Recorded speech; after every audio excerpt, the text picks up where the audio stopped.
먼저 이렇게 와주신 거 감사하고 처음에 이제 우리 주인공을 소개해드리도록 하겠습니다. 주인공은 헨리 조지가 아니고 권영수 교수가 되는데 대구 카톨릭대 경제 금융부동산학부 교수이시고요. 대학원 때는 제가 알기로 이제 한국 경제사를 전공하셨다고 합니다. 식민지 조선의 미국 정책 이런 걸 가지고 이제 박사학위를 쓰셨고요. 90년대 초에 예수원의 대천덕 신부님이라는 분을 만난 이후에 토지 경제학에 관심을 가지고 그 이후에 계속해서 이제 토지 문제를 연구하고 계셨고요. 성경적 토지 정의를 위한 모임 회장 그리고 토지 정의 시민연대 정책위원장, 토지자유연구소 소장 역임하셨습니다. 또 여러 번의 책과 번역서를 내셨는데 토지의 경제학, 부동산 신화는 없다 이런 책을 쓰셨고 번역서로는 신현의 경제학, 부동산 권력, 또 오늘 번역하신 사회문제의 경제학이었습니다. 이 책을 번역하면서 제가 알기로는 헨리 조지를 더욱더 존경하게 됐다 이렇게 말씀하셨는데 왜 어째서 그러셨는지 한번 들어보도록 하겠습니다. 교수님 나오실 때 환호와 힘찬 박수로 환영하겠습니다.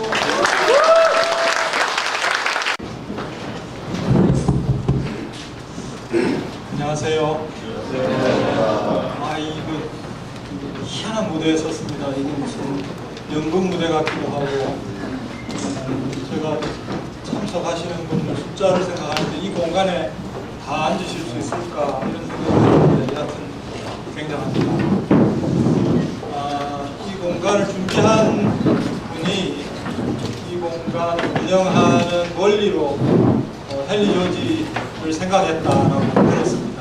그래서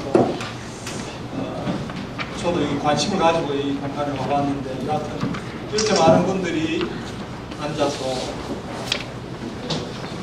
그냥 강의를 듣고 할 수 있는 공간이 될 수 있다는 게 참 신기합니다. 저한테 지금 제가 이 강의로 할 수 있는 시간이 한 30분 정도 됩니다. 그래서 빨리빨리 이 책의 핵심 내용을 먼저 좀 말씀드리겠습니다. 그리고 난 다음에 좀 더 자세한 내용은 김민상 교수님하고 대담할 때 나중에 질의응답할 때 그렇게 나누기로 하겠습니다. 여기 이렇게 잘생긴 분이 헨리 조지라는 분입니다. 1839년에 태어나서 1897년에 세상을 떠났고 미국의 경제학자로 볼 수 있습니다. 제가 이 공간이 헨리 조지의 정신에 따라 운영되고 있다는 걸 확인했습니다. 올라오다가 뛰어난 인물의 그 탄생 연도를 이렇게 쫙 저기 적어놨어요. 근데 1839년에 헨리 조지가 딱 들어있어요. 그래서 흐뭇하게 잘하고 있어 올라왔습니다. 원래는 이 책이 사회 문제입니다. 사회 문제인데 좀 너무 우리말로 해놓고 보니까 밋밋하다고 해서 이 돌베개 한철희 사장님께서 의 경제학을 붙이자 해서 사회 문제의 경제학이 됐습니다. 오늘은 제가 말씀드릴 내용은 여러분 헨리 조지를 잘 아시는 분도 있겠지만 또 전혀 모르시는 분도 있을 것 같아서 헨리 조지를 좀 소개해드리고 이 책이 어떤 내용을 말하고 있는지 좀 말씀을 드리고 이 책 가운데 제가 이건 정말 감동적이다 오늘날에도 이게 살아있는 문장이다 하고 생각되는 것들 좀 소개해드리는 순서로 말씀드리겠습니다. 저 뒤에 보이시나요? 네. 헨리 조지는 한마디로 뭘 이렇게 정의하기 좀 어려운 인물입니다. 저는 정강수 하면 대학 교수 이러면 끝나는데요. 이 사람은 한마디로 정의하기가 어려워서 뭐 가난뱅이 독서광, 노동자, 언론인, 경제학자, 사회운동가, 정치가, 뭐 신학자까지 정말 한 사람이 다양한 인생을 살았다 이렇게 얘기할 수 있겠는데요. 그래도 가장 뭐라 그럴까요? 대표적인 직업이라고 할까? 그건 경제학자인 것 같습니다. 이 사람은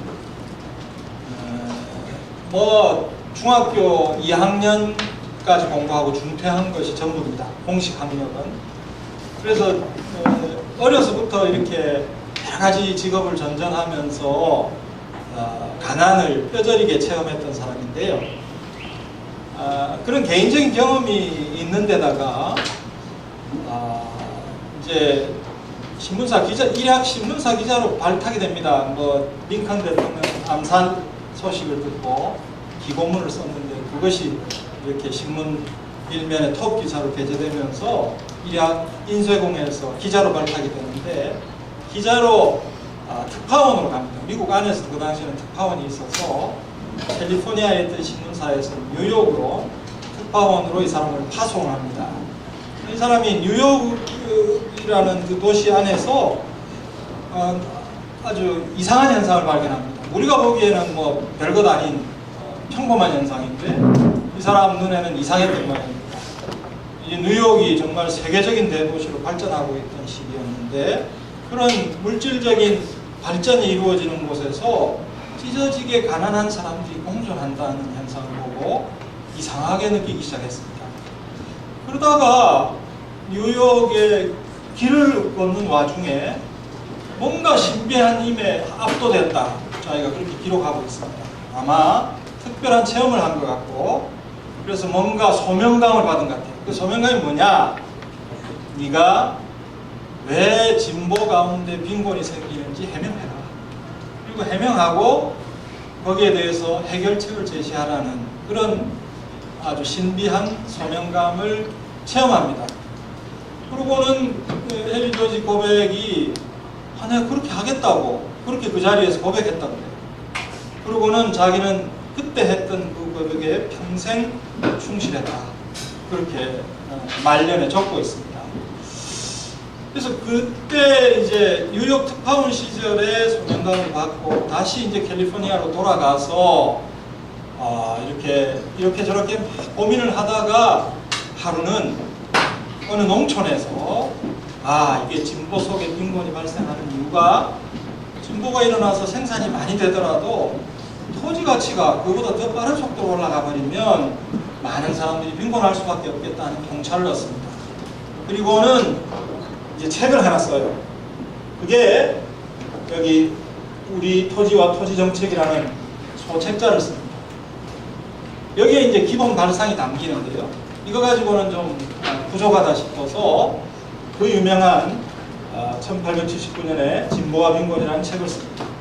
이거는 뭐 19세기 말까지 수백만 권이 팔려서 넌픽션 분야에서 성경 다음에 최고의 베스트셀러가 되었다고 알려지고 있고 지금까지도 뭐 경제학 책으로는 이만큼 많이 팔린 책을 찾아보게 됐습니다. 그리고 이제 저 뒤에 적어놓은 책들을 쭉 썼습니다. 이런 유명한 책들뿐만 아니고 여러 논설, 기사, 연설문 아주 감동적인 것들을 많이 남겼습니다. 우리나라에서는 토지공개념의 원조로 알려져 있습니다. 헨리 조지 하면 토지공개념의 원조로 알려져 있습니다.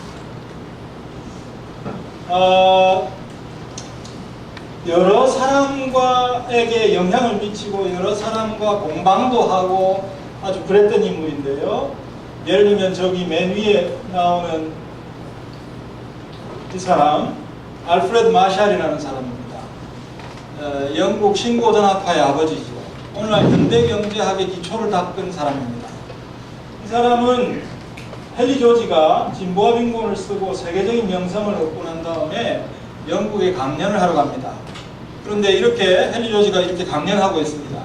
여러분들처럼 이 정중 가운데 알프레드 마샬이 이렇게 와서 앉아 있습니다. 앉아 있고는 막 헨리 조지한테 좀 도전해 보려고 씩씩대고 손들고 질문하고 하는 그런 장면이 기록으로 남아 있습니다. 지금 오늘날 경제학자한테 얘기하면 상상도 못할 상황입니다. 왜냐하면 바뀌었어야 되죠. 알프레드 마샬이 그렇게 강연하고 헨리 조지가 그렇게 여하튼 볼성산업에 도전하고 하는 그런 그림이라야 되는데 그때는 반대로 되어 있었습니다. 알프레드 마샬 같은 사람의 그런 도전을 받을 정도의 이제 영향력을 그 당시 확보했다 하는 것이고요. 그 다음 마르크스가 1818년에 태어나니까요. 헨리 조지가 1839년에 태어나는 걸 보면 한 20살 정도 차이가 있습니다. 근데 알아요. 이제 진보인문을 쓰고 마르크스가 헨리 조지의 존재를 알고 가만히 보니까 이거 헨리 조지가 안 되겠다. 이게 이제 망해야 되는 자본주의를 고쳐가지고 지금 어떻게 좀 연명을 시키려고 하는 아주 나쁜 놈이다. 막스주의자는 계량주의자를 싫어합니다. 그래서 계량주의의 대표가 헨리 조지다 이렇게 보고 막스가 아주 나쁜 놈이라고 이렇게 평을 하고요. 또 헨리 조지는 막스가 이 경제학의 개념도 모르는 수명태리 같은 친구다. 친구라고까지는 안 했겠지만 그런 사람이다라고. 어떻게 보면 그 당시 정말 엄청난 대가들이 유치하게 공방을 합니다. 우리가 보기에는 어떻게 저런 식의 공방이 있을 수 있을까 하는 공방을 벌이고요. 그 다음에 이 클라크라고 하는 사람은요, 미국의 엘리트 경제학자인데요. 콜롬비아 대학에서 헨리 조지 경제학을 무너뜨릴 목적으로 경제학과를 만들고 스카우트 해가지고 연구를 시킨 사람입니다. 이 사람은 헨리 조지를 비판하는 책을 24권인가 26권인가 쓴 사람입니다. 대단한 사람입니다. 저도 책을 써보지만 책을 한 권 쓰는 거는 죽을 힘을 다해서 쓰는 겁니다. 근데 그 책을 20몇 권을 썼다는 거는 정말 대단하지요. 이 사람이 지금 현재 미국 경제학계에서 어떤 위치에 있느냐 하면 J.B. 클라크 상이라고 해서 노벨 경제학상보다 조금 못한 상입니다. 그러니까 미국에서 J.B. 클라크 상을 받으면 그 다음은 노벨 경제학상이 예약되어 있습니다. 그 정도로 지금 현재 미국 경제학계에 인정을 받고 있는 클라크라고 하는 사람이 사실 자기 인생의 상당 부분을 헨리 조지 비판을 위해서 이렇게 바쳤다라고 하는 것을 우리가 기억할 필요가 있겠습니다. 자, 그런 에피소드가 있고요. 그 다음에 이 버나드 쇼, 유명한 작가지요. 노벨 문학상 받았습니다. 지금 버나드 쇼입니다. 제가 이게 텍스트만 있으면 너무 재미가 없어가지고 부산에서 해보니까요. 우리 딸 보고 부탁을 했어요. 야, 이미지를 좀 놔야겠다. 이래가지고 오늘 우리 둘째가 이렇게 이미지를 찾아가지고 넣어줍니다. 알프레드 마샬이고요. 버나드 쇼입니다. 그리고 시드니 웹, 밑에 시드니 웹입니다. 이 사람은 영국 사회민주주의의 조상쯤 되는, 그러니까 영국 지금 LSE 대학이라고 있죠. 그 대학을 설립한 그런 영국의 대표적인 학자입니다. 시드니 웹, 그리고 톨스토이, 중국의 순원, 이런 위대한 사상가들에게 깊은, 그냥 영향이 아니고요, 깊은 영향을 끼쳤습니다. 사회운동 세력으로 봐서는 19세기 말 20세기 초에는 조지스트, 헨리 조지를 따르는 사람들을 조지스트라고 부릅니다. 조지스트의 세력이 마르크스주의자의 세력보다 더 컸다는 기록이 남아있습니다. 맨 위에가 순원입니다. 중국의 국보지요. 중국 사람들은 마오쩌둥도 존경하지만 그에 못지않게 순원을 그렇게 존경한다고 합니다. 근데 순원이 삼민주의라고 하는 사상 체계를 가지고 있죠. 그 중에서 경제 문제를 다루는 것이 민생주의인데요. 이 민생주의의 양대 축 중에 하나가 헨리 조지의 이론입니다. 이 사람이 어떻게 그렇게 됐는지, 이 혁명가로서 해외 망명을 다닐 때 헨리 조지 소개를 받았던 것 같아요. 그리고 그걸 가슴 속에 간직하고 자기가 영향력을 미칠 수 있을 때 그것을 민생주의라는 이름으로 정식화했습니다. 그리고 이 순원의 후계자 장개석이 대만으로 쫓겨가면서 이 삼민주의를 가슴에 품고 쫓겨갔고 대만의 헌법 가운데 이 내용을 기록해 넣습니다. 대만은 헨리 조지 사상을 헌법에 포함시킨 나라입니다. 그리고 영국 수상을 지낸, 여기 잘 보이시는지 모르겠는데요. 이 사람이 로이드 조지고요. 이 사람이 처칠입니다. 둘 다 영국 자유당의 지도자들이었는데요. 이들도 헨리 조지의 영향을 받았고요. 그리고 그 밑에는 미국의, 우리한테는 민족 자결주의로 알려진 우드로 윌슨 대통령입니다. 우드로 윌슨에게도 영향을 미쳤습니다. 우드로 윌슨의 경제교사가 헨리 조지의 수제자였습니다. 그리고 우드로 윌슨 정부에 헨리 조지 조지스트들이 4명이나 장관으로 포함되어 있었습니다. 그래서 미국 정계에도 한때 강한 영향을 미쳤습니다. 그리고 호주, 러시아 등에도 헨리 조지는 영향을 미쳤습니다.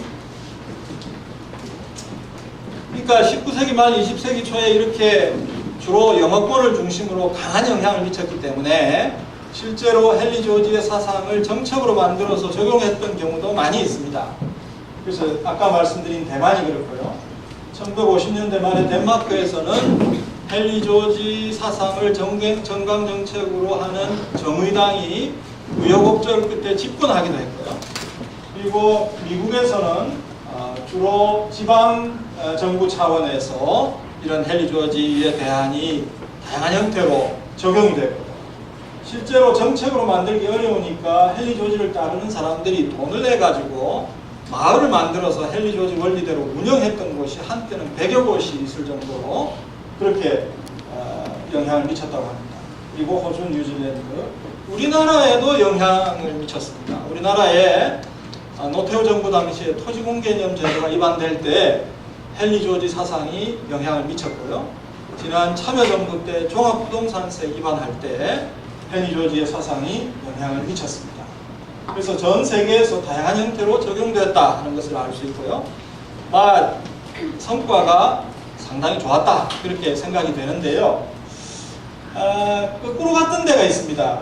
미국의 캘리포니아주가 이 재산세를 제한을 해버려 가지고 심각한 경제적 후퇴를 경험했다는 사례가 보고되고 있습니다. 이거는 재산세의 역사 가운데서 굉장히 유명한 사건인데요. 몇몇 사람이 주민들을 선동해 가지고 재산세 인상을 제한해버리는 그런 조치를 취하는 바람에 캘리포니아주가 아주 큰 경제적 후퇴를 겪었다라고 하는 것이 드러나고 있습니다. 자, 다음 헨리 조지와 톨스토이인데요. 저기 톨스토이 멋있는 사진을 보다 보니까 그 사진이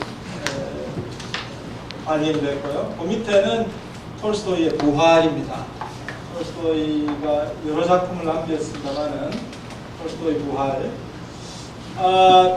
톨스토이하고 헨리 조지하고 무슨 상관이 있나? 여기 책 광고하면서 톨스토이로 하여금 인생 후반부를 조지스트로 살게 만든 그런 책이었다. 그 뻥 아니냐 이렇게 생각하실지 모르는데요. 사실입니다. 톨스토이는 1880년대 중반에 헨리 조지 책을 2권을 읽습니다. 하나는 진보가 된 걸로, 또 하나는 사회문제의 경제학 2권을 읽고 완전히 일종의 회심을 합니다. 그리고는 죽을 때까지 열렬한 조지스트로 살았습니다. 이거는 잘 안 알려져 있어요. 이거는 제가 앞으로 연구할 겁니다. 그래서 책으로 낼 겁니다. 책 제목도 정해놨습니다. 톨스토이, 헨리 조지의 빠지다.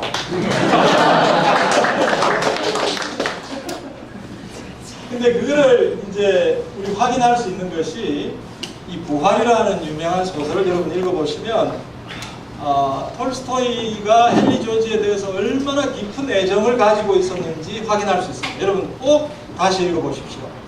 괜히 쓸데없이 여기 책이 주인공이 방을 서성이는데 책상 위에 책이 놓여 있었다 이러면 될 걸 헨리 조지의 책이 놓여 있었다 이렇게 써요. 그럴 필요가 없는데 그게 몇 군데 확인이 되고요. 참다 부활이 우리나라에서는 2권으로 이렇게 나누어서 번역이 되어 있는데 2권에 가면요 주인공 네흘류토프의 입을 빌어서 한 2군데 정도에서 그냥 격정적으로 헨리 조지에 대안을 막 쏟아냅니다. 그러니까 제가 그 내용을 봤을 때 톨스토이는 헨리 조지의 사상을 정확하게 이해하고 있었습니다. 그러니까 톨스토이는 헨리 조지의 사상으로 러시아가 개혁되지 않으면 망한다 라고 하는 확신을 갖고 있었던 사람입니다. 직접 출판사를 설립해가지고요. 자기가 직접 출판사를 설립해서 헨리 조지의 연설문과 그런 논설이 담긴 소책자를 수백만 권을 인쇄해서 러시아 전역에 뿌렸습니다.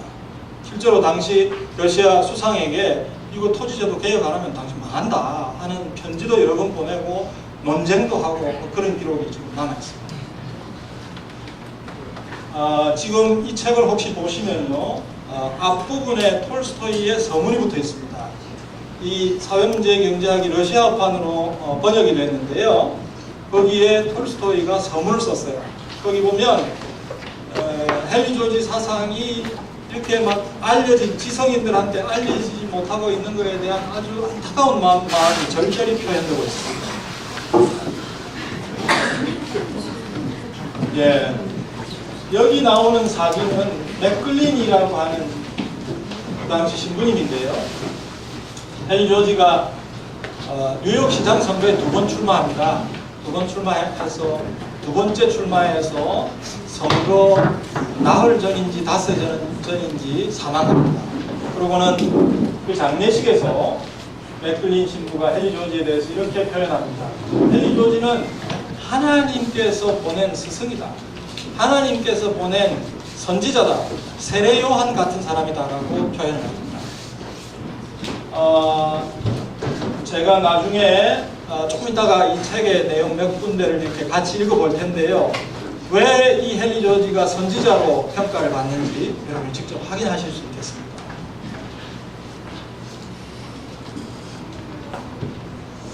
자, 10분 안에 끝내겠습니다. 지금 이 책의 제목이 사회문제인데요. 헨리 조지는 사회문제의 원인을 몇 가지로 요약합니다. 우선 사회적 지능이라는 이야기를 합니다. 사람이 한 인간이 지능을 가지고 있듯이 사회도 성장하고 발달하면 지능이 필요하다. 그런데 이 물질적 지능은 막 빠른 속도로 발달하는데 이 사회적 지능이 그걸 따라가지 못합니다. 사람이 엄청나게 복잡하고 그런 고도의 기술을 요하는 작품을 만들면서도 도덕이나 법이나 제도는 거기에 맞추어서 만들어내지 못한다. 왜 그러냐? 사회적 지능이 부족해서 그렇다. 이렇게 이야기를 하지요. 그리고 정부가 사회가 발달할수록 정부가 자꾸 커지는데 정부는 이 국민들의 직접적인 통제 아래에 있을 때 제대로 기능한다고 보는데요. 이게 정부가 커지면서 이 국민들의 직접적인 통제를 벗어나는 경향을 보입니다. 그런데 그 정부를 소수의 부자와 지배층이 장악해버린다. 그래서 국민에 의한 정부라고 이야기가 되지만 사실은 강자나 악당에 의한 정부로 변질되기가 쉽다. 왜 그러냐? 국민의 직접적인 감시와 통제를 벗어나기 때문입니다. 이렇게 얘기하고요. 그래서 민주주의라고 해서 그게 뭐 다 좋은 게 아니다. 형식적 민주주의는 얼마든지 독재와 실정으로 전락할 수 있다. 라고 이야기합니다. 그리고 이 소수의 부자와 지배층이라는 사람들은 결국은 재산이 많은 사람인데 이 재산이 어떻게 형성되었는가를 보게 되면 주로 독점이나 아니면 약탈이나 도박이나 토지 투기 뭐 이런 걸 통해서 재산이 형성된다. 우리나라도 마찬가지입니다. 근데 미국은 안 그랬을 거라고 생각을 하는데 미국도 마찬가지라는 것을 생생하게 증언하고 있습니다. 그리고 이제 미국의 토지가 사유화되면서 사회적 압력이 증가하고 있다. 외국에 있는 자본가들이 미국의 토지를 마구 사들이고 있다. 토지 투기 얘기죠. 이런 것들이 사회 문제의 원인이라고 보고요. 그래서 결국 한마디로 얘기하면 모든 사람은 자연이나 토지에 대해서 평등하고 양도 불가능한 그런 권리를 가지고 태어나는데 그 권리를 침해하는 것 때문에 그 권리는 자연권이다 이렇게 이제 표현합니다. 그 자연권을 부정하고 침해하기 때문에 빈곤이 생기고 생산 과잉이 생기고 실업이 생기고 불황이 생기고 또 인구의 불균형 분포 뭐 이런 것들이 생긴다라고 이야기를 하지요. 그래서 빈곤은 자연이 뭐 인색해서 생기는 것도 또 생산 능력이 부족해서 생기는 것도 아니다.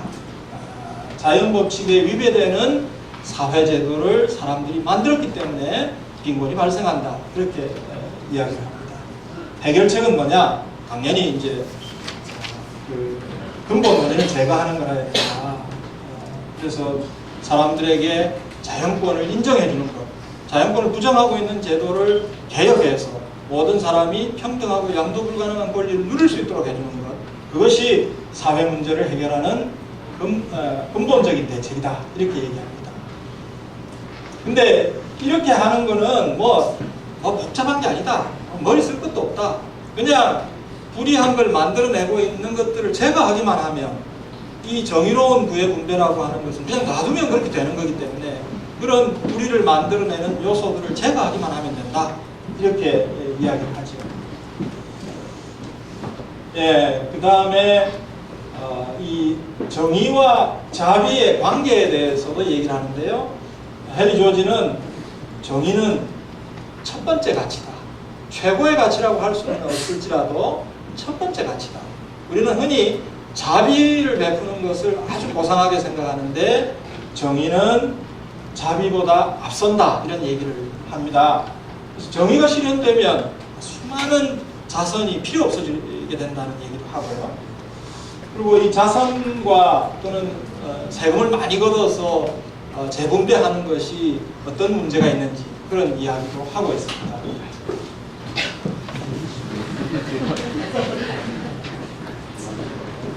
예, 그 이야기를 실제 책에서 어떻게 표현하고 있는지, 정의가 도덕의 발달 단계에서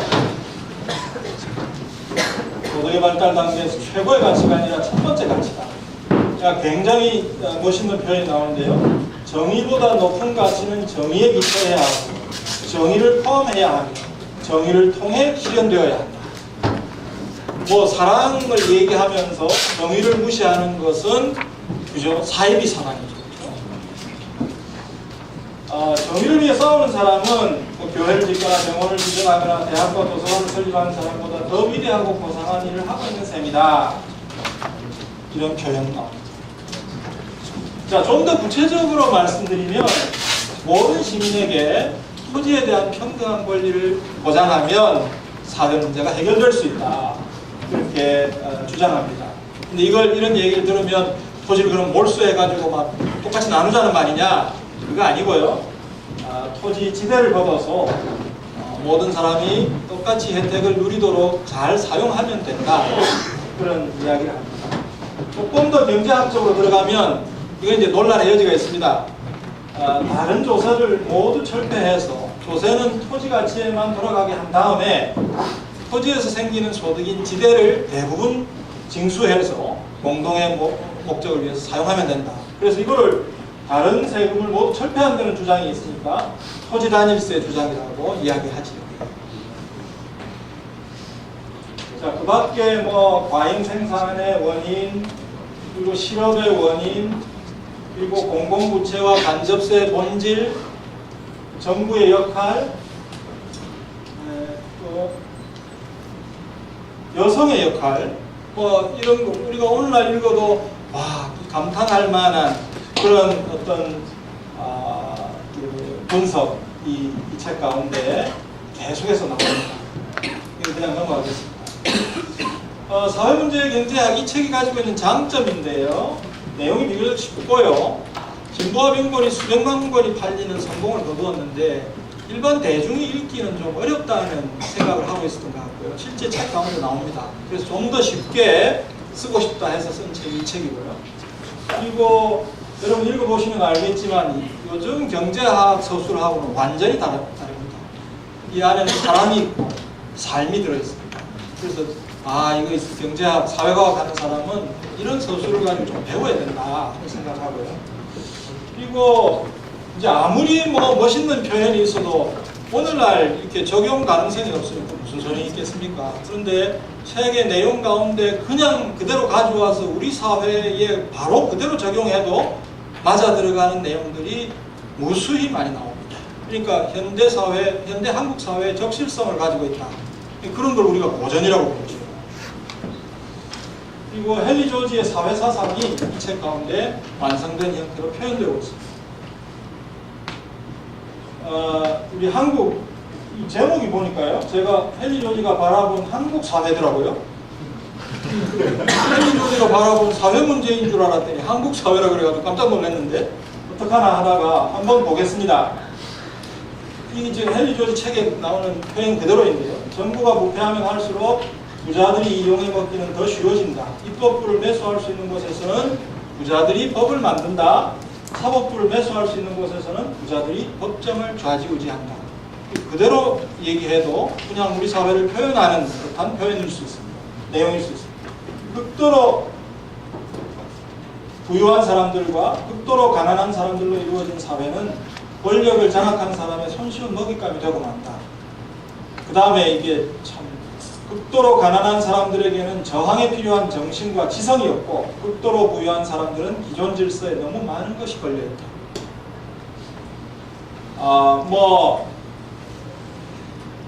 다음 거 지금 시간이 없어서 요만 보겠습니다. 철도왕들은 예비선거에 영향력을 행사하거나 전당대회를 주무르고 언론을 통제하고 의회를 조정하고 자기들이 키운 사람들로 의회 의석을 채우는 등의 방법으로 정치 권력을 행사함으로써 자신들의 뜻을 관철한다. 이것도 현대 한국 사회에 그냥 그대로 적용해도 뭐 그렇게 틀리지 않은 표현 같습니다. 여기까지가 이 헨리 조지에 대한 소개요. 이 책에 대한 소개입니다. 헨리 조지의 명저 트리오라고 해서 오늘 사회문제의 경제학을 얘기하는 자리니까 사회문제의 경제학 제일 먼저 나왔고요. 그 다음 진보와 빈곤이고요. 그리고 이거는 노동빈곤과 토지정의라고 헨리 조지의 종교관이 잘 담긴 책입니다. 이 세 개를 저는 헨리 조지의 명저 트리오라고 부릅니다. 누가 신문 기자가 저한테 전화를 해가지고 이거 명저 트리오가 왜 그런데요? 그래서 내가 그렇게 생각합니다. 제가 그냥 붙인 겁니다. 그럼 뭘 할 거냐? 마지막으로 이것도 유명한 문장인데요. 사회개혁은 생각의 각성과 사상의 진보를 통해서 달성됩니다. 올바른 생각이 있으면 올바른 행동이 나올 수 없고 올바른 생각이 있으면 반드시 올바른 행동이 나온다. 힘은 항상 대중의 손에 있다. 대중을 억압하는 것은 그 자신의 무지와 근시안적 이기심이다. 요즘 대중이 좌절하고 낙심하는 게 너무 완연하다고 합니다. 예를 들면 우리 이런 사회과학 좋은 책이 나와도 책을 안 본대요. 이제 뭐 책 봐서 뭐 하는데 뭐 이런 분위기가 팽배해 있다고 합니다. 그런데 헨리 조지의 이 말을 듣고 다시 그 좌절에서 벗어나야 된다고 생각합니다. 그럼 내가 뭐 할 건데 생각할 수 있는 사람이라면 누구나 이 일에 이바지할 수 있다. 방법은 간단하다. 처음에는 자신의 생각을 분명하게 하고 그 다음에는 만나는 사람들의 생각을 각성시키기 위해 노력하는 것이다. 뭐 쉽지 않습니까? 다른 분 말씀도 생각나요. 옛날 돌아가신 김대중 대통령이 뭐 인터넷 글 쓰고 뭐 어쩌고 하다가 안 되면 벽을 보고 욕이라도 하라고 그런 이야기를 한 적이 있는데 비슷한 이야기입니다. 누구든지 고상한 사상을 갖게 되면 횃불을 붙이는 불꽃을 피울 수 있고 숫자가 많든 적든 만나는 사람들에게 영향을 끼칠 수 있다. 그 영향이 어디까지 이어질지 그는 알 수 없을 테지만 포도원주의는 알 것이다. 이렇게 표현하고 있습니다. 뭐 이렇게 모이시게 해서 제가 이렇게 강연도 하고 대담도 하는 이유도 바로 거기 있습니다. 어느 정도 영향을 미칠지 알 수 없지만 포도원주의는 알 것이다 생각하고 제가 바로 그 일을 지금 하고 있습니다. 여러분도 저처럼 하실 수 있습니다. 마치겠습니다.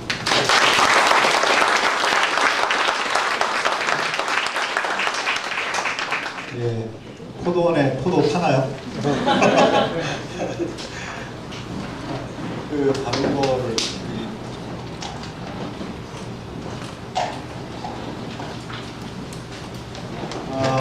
헨리 조지의 진보와 빈곤이 아니고 사회문제 경제학 책을 잘 소개해 주시고 또 읽고 쉽게 만들고 그렇게 이렇게 잘 설명해 주셔서 고맙습니다. 저는 헨리 조지 책을 읽으면 마음이 맑아지는 것 같은 느낌을 받아요. 여러분들도 아직 그 책을 살까 말까 고민하시는 분은 구입을 하셔서 오늘 또 사인도 받고 오늘 북 콘서트, 북 토크를 주최하는 데가 이제 돌베개 출판사하고 그다음에 토지자유 연구소인데요. 출판사 돌베개를 여러분들이 너무 잘 아실 것 같고 저희 연구소는 잘 모르실 것 같아서 짧게 소개를 드리려고 합니다. 저기 예, 저희 연구소 이름이 좀 독특한데요. 저희 연구소는 이렇게 이름에 저희가 표방하는 가치가 담겨 있습니다. 토지가 없으면 자유도 없다. 모든 사람이 토지에 대한 평등한 권리를 누려야 된다. 이런 생각을 담고 있고, 또 토지 정의는 경제 정의의 기초다. 이런 생각을 담고 있습니다. 2007년 11월 5일 설립을 했어요. 그러니까 내일이면 6년이 됩니다. 6주년입니다. 지금은 상임연구원이 3명이 있고 외부에서 연구자로 참여하시는 분이 20명 정도 됩니다. 지금까지 이제 책도 내고 연구보고서도 내고 또 여러 가지 활동을 해왔습니다. 또 이런 활동도 지금 하고 있습니다. 저희가 생각해보면 여러 가지 우리 한국 사회에 여러 연구소가 있는데, 제가 생각하기에는 기업연구소는 제 이름이 기업인데 회사의 이익을 위해서 연구하는 것 같고요. 국책연구소는 안 그렇다고 얘기하시는 분도 계실지 모르겠습니다. 정권의 이익에 복무하는 성격이 강한데, 저희 토지자유연구소는 모든 사람들의 토지 정의를 위해서 일을 하고 있습니다. 저는 이 말을 좋아합니다. 마틴 루터 킹이라고 하는 분이 했다는 말인데, 인류가 이룬 모든 업적은 소망의 산물이다. 같이 꿈을 꾸고 그것을 노력한 것의 산물이라고 하는데, 저는 거기서 하나 더 나가서, 그리고 그 업적은 정의로운 분업을 통해서 달성되었다. 한 사람이 모든 것을 한 것이 아니라 같이 마음을 모아서 연구하는 사람이 있고, 또 운동을 하는 사람들이 있고, 그것을 지원하는 사람들을 통해서 점점점 사회가 좋아졌다고 저는 그렇게 생각합니다. 예, 토지자유연구소 이렇게 소개를 마치고 많은 관심 부탁드리고요. 이번에는 이제 토크를 하려고 하는데 두 분을 소개하도록 하겠습니다.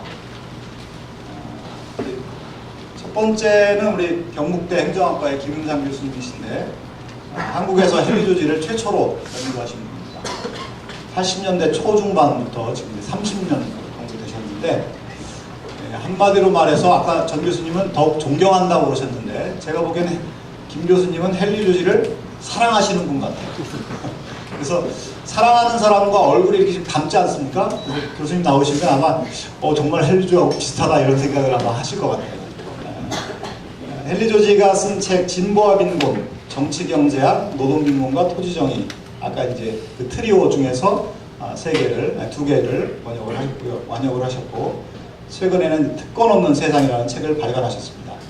김윤상 교수님 나오실 때 힘찬 박수로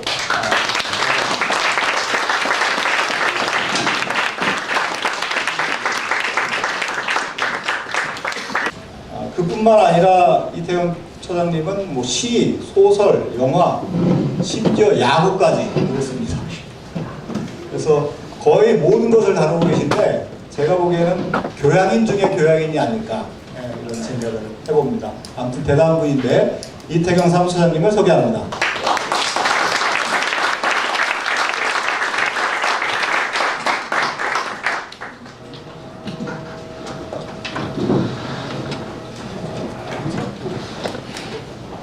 네, 반갑습니다. 안녕사회를 맡은 임세정이라고 합니다. 시간이 한 50분 정도 있는 것 같습니다. 일단 두 분 모시고 좀 토크를 좀 하고요. 그 다음에 궁금하신 것들이 있을 것 같습니다. 두 분한테 질의응답하는 시간 갖는 걸로 하겠습니다.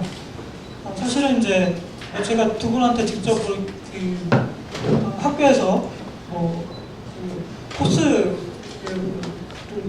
사사받은 건 아닌데, 두 분은 사실은 먼저 스승으로 모시고 있고, 두 분이 안 주셨으면 지금까지 그 헨리 조지가 한국 사회에서 명맥을 유지할 수 있을까 굉장히 사실은 의심이 되는, 정말 한국 사회에서 정말 소중한 두 분이다라는 생각이 들고요. 그리고 인격이나 삶도 참 훌륭하신, 정말로 이렇게 닮을 만한 이런 분들이라는 생각이 듭니다. 두 분 이렇게 모시고 저희가 이런 자리 마련한 게 참 감사하고 영광스럽다는 생각이 좀 듭니다. 그런 걸 가볍게 먼저 질문 두 분께 드리겠습니다. 두 분 헨리 조지를 연구해야 되겠다라고 하는 생각을 하신 뭐 계기라고 할까요? 뭐 이런 게 있으면 좀 말씀해 주셨으면 좋겠습니다. 선생님께서 먼저 하시죠.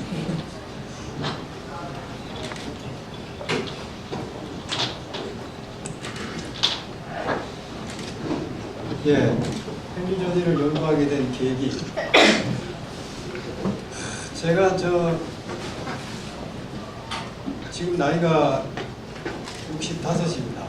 근데 제가 젊었을 때 그러면 20대는 1960년대거든요.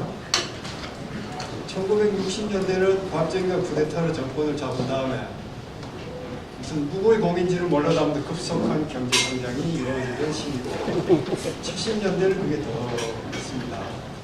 근데 경제 성장이 급속함과 동시에 땅값이 무지무지하게 올랐습니다. 그런데 저는 그 당시에는 거기에 대해서 이건 뭔가 잘못됐다 하는 문제의식만 가지고 있었지 그 원인을 잘 모르고 있었어요. 또 누가 이야기해주는 사람도 있고 거기에 대해서. 저는 학부에서 법학을 한 사람이기 때문에 더욱더 경제니 그런 거는 제가 정말 가르쳐주는 사람도 몰랐습니다. 그런데 어떻게 이상하게 제가 학교에 취직을 하게 됐어요. 저는 무슨 교수가 되겠다는 생각을 한 번도 한 적이 없는 사람인데 어떻게 참 운명의 장난이라고 그럴까요? 아무튼 학교에 들어가서 강의를 시작하게 됐습니다. 참 이상하죠. 왜 그런 일이? 교수하겠다는 사람도 무지하게 많은데 이상하게 저는 그 당시에 나이가 만 나이로 26인가 그러고 그래서 교수가 됐는데 아는 게 있어야지 도대체. 그리고 또 제가 맞다고 생각하는 거 하고 그게 사람들이 잘 인정을 안 하고요. 미국에서 누가 했다 그러면 그걸 막 인정을 하더라고요. 그래서 얘라 안 되겠다. 나도 미국 한번 가가지고 이 사람들도 별거 없다는 걸 내가 한번 와가지고 이야기를 했다. 이런 생각을 했었습니다. 그래서 자세하게 말씀드리면 너무 길어지니까 어떻게 운이 좋아가지고 또 교수가 된 것도 참 이상한 인연이지만 운이 좋아서 미국에 장학금을 받고 가게 됐어요. 그것도 참 이상해요. 제가 무슨 공부를 잘한 것도 아니고 그런데 어떻게 그렇게 됐습니다. 근데 미국에 가서 4년 동안 박사학위를 하고 귀국을 해보니까요. 박사학위를 할 때도 그런 느낌이 있었지만 도대체 미국에서 배운 것이 한국에 써먹힐 데가 없어요. 사회가 다른 거예요. 전혀 다른 거예요. 미국에서 사회과학하고 사회과학이 다루는 사회 문제하고 우리나라 사회. 더군다나 그때 제가 미국에 갔을 때는 신자유주의가 막 이렇게 일어나던 그런 시대여서 그런 거는 우리 사회에 전혀 안 맞는다고 생각을 해서 귀국을 했습니다. 근데 학위를 받아왔고 학교에 그전에는 취직했기 때문에 학교에 복직을 했고 그래서 뭘 연구를 할까? 미국에서 배운 거는 우리 사회에는 안 맞고 우리 사회는 지금 투기 때문에 온통 열풍이 불어가지고 사람들이 한쪽에는 막 큰 부자가 되지만 한쪽에는 막 집이 없어서 고통을 받는 그런 사람들이 있는데 이거를 누가 연구를 해야 되는데 저는 아는 것도 없고 근데 제가 전공이 학부에서 법학을 했는데 대학원에서 도시계획을 하고 미국 가서도 도시계획 박사를 했습니다. 그러니까 실제로 내용상 배운 건 없지만 이름은 비슷하잖아요. 토지 이런 거하고 좀 관련이 있잖아요. 그리고 또 학부에서 배웠던 법학이 그때 제가 배웠던 법학은 이렇게 얘기하면 안 됩니다. 그래서 어쨌든 고민을 막 하다가 내가 미국에서 배운 거를 막 여기에서 학생들한테 가르치는 거는 국립대학 교수니까 국민 세금으로 낭비하는 것밖에 안 된다. 학생들한테 엉터리 지식을 가르치는 것밖에 안 된다는 그 자책감 때문에 고민을 한 2, 3년을 했습니다. 뭘 연구를 할까? 그래서 우리 사회에 딱 맞는 연구 주제. 그나마 제가 조금이라도 할 수 있는 연구 주제가 토지 문제다. 그래서 그때부터 독학을 했습니다. 헨리 조지 책을 사가지고 독학을 했습니다. 그래서 헨리 조지의 진보와 빈곤 축약본을 번역을 했습니다. 그로부터 8년 후에 완역본을 번역을 했어.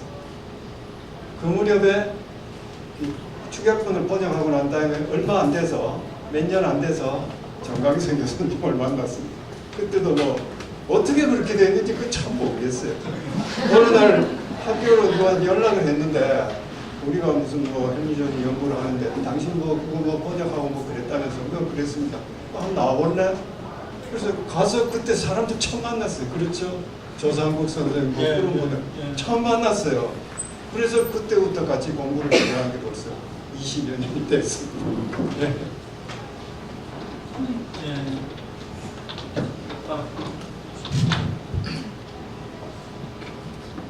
저는 김 교수님하고 좀 다른데요. 저는 그냥 교수가 되려고 했어요.